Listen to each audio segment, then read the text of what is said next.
In court, 4 killers display shocking indifference to their victims' families, offering chilling responses during their sentencing hearings.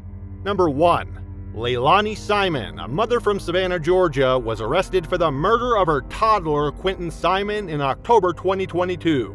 Quentin was reported missing, and after a search, his body was found in a landfill. So that initially started on October 5th. That was the initial story that she came up with, was Quentin was abducted by Bubba.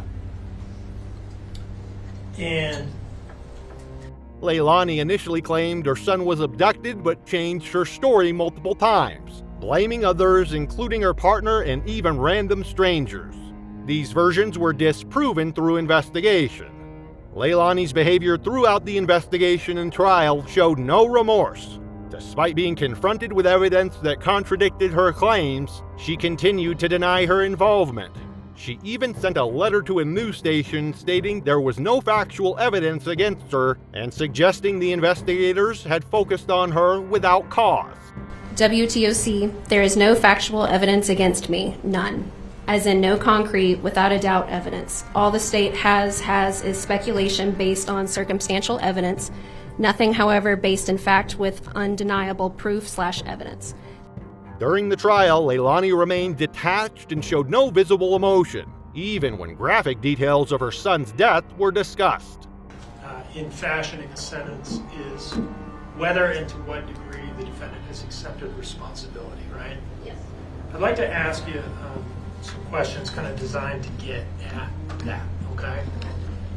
Her lack of remorse extended to her interactions with others. Leilani was involved in multiple phone calls and video visits from jail, where she was seen maintaining relationships with male inmates, even sending and receiving money from them.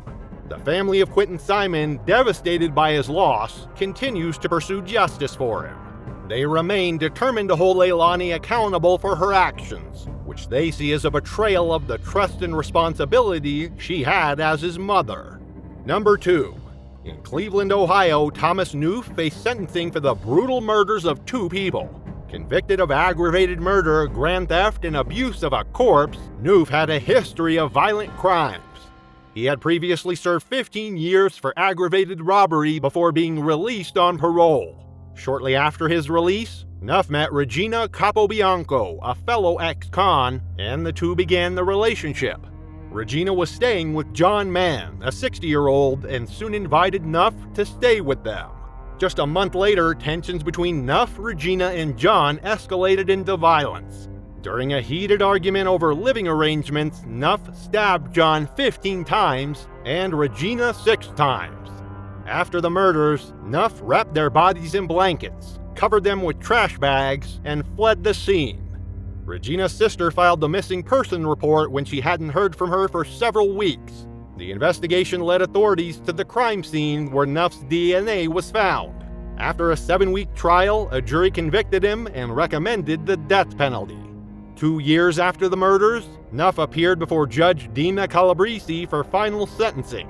Despite being convicted, Neuf maintained his innocence.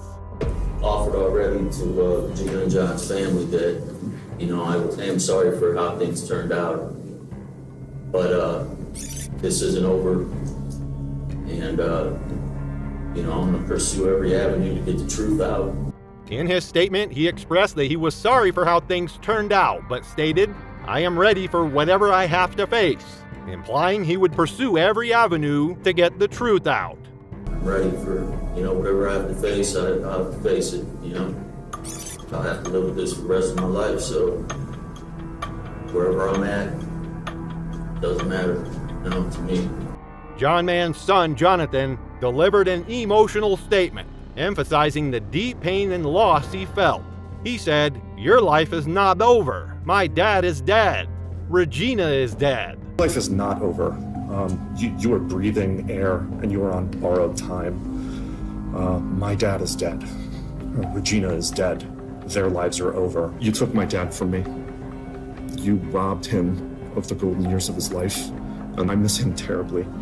In the end, Judge Calabrese followed the jury's recommendation and sentenced Neuf to death. Despite this, Neuf has appealed the conviction, continuing to deny responsibility for the murders.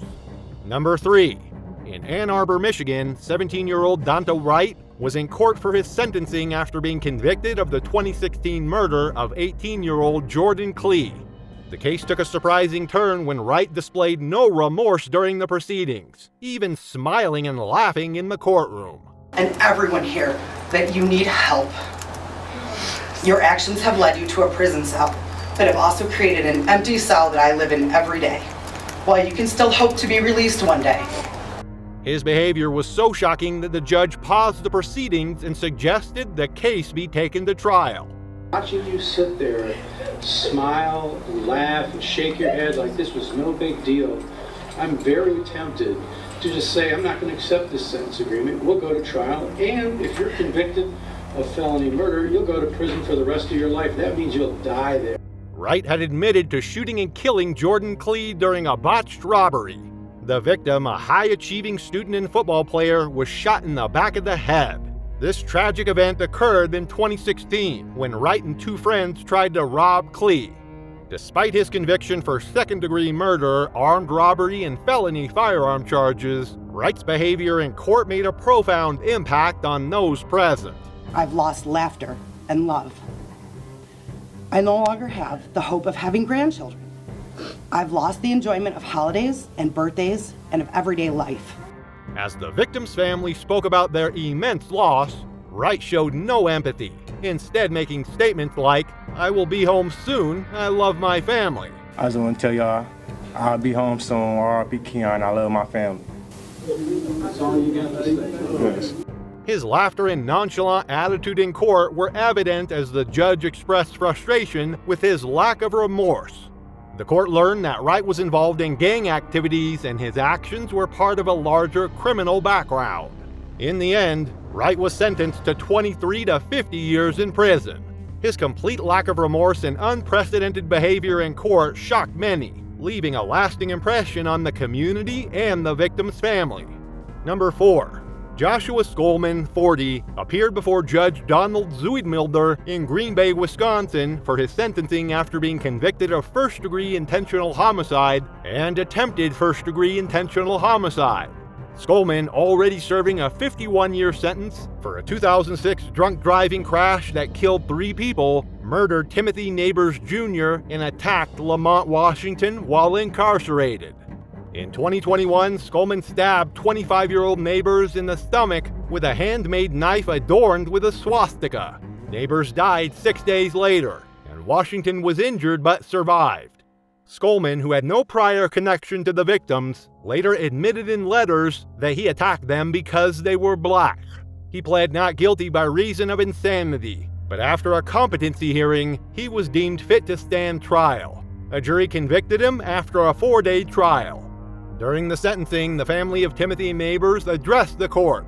His father, Tim Neighbors Sr., spoke about the profound loss his family faced. I knew I would get an opportunity to look at you, to tell you, you killed somebody that meant a lot.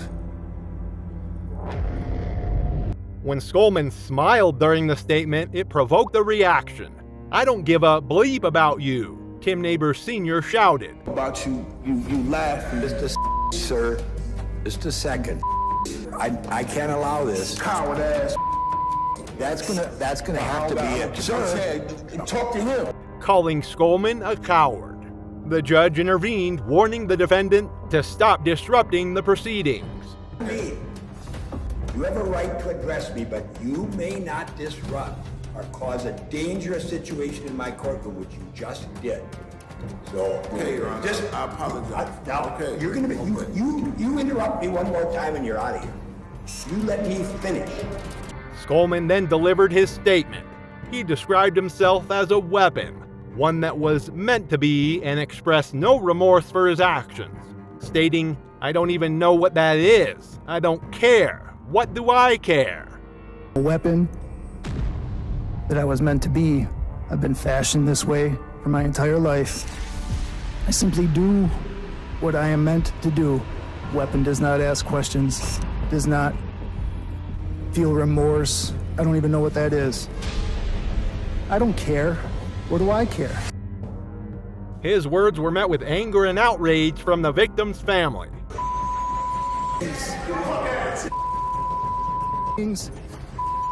So, right. Judge Zwiedmilder, visibly disturbed by Skolman's lack of remorse, delivered a stern verdict. He sentenced Skolman to life in prison for the murder of Timothy Neighbors and the attempted murder of Lamont Washington, with no chance of parole. The sentence is to be served consecutively to his existing 51-year sentence, ensuring that Skolman will spend the rest of his life behind bars.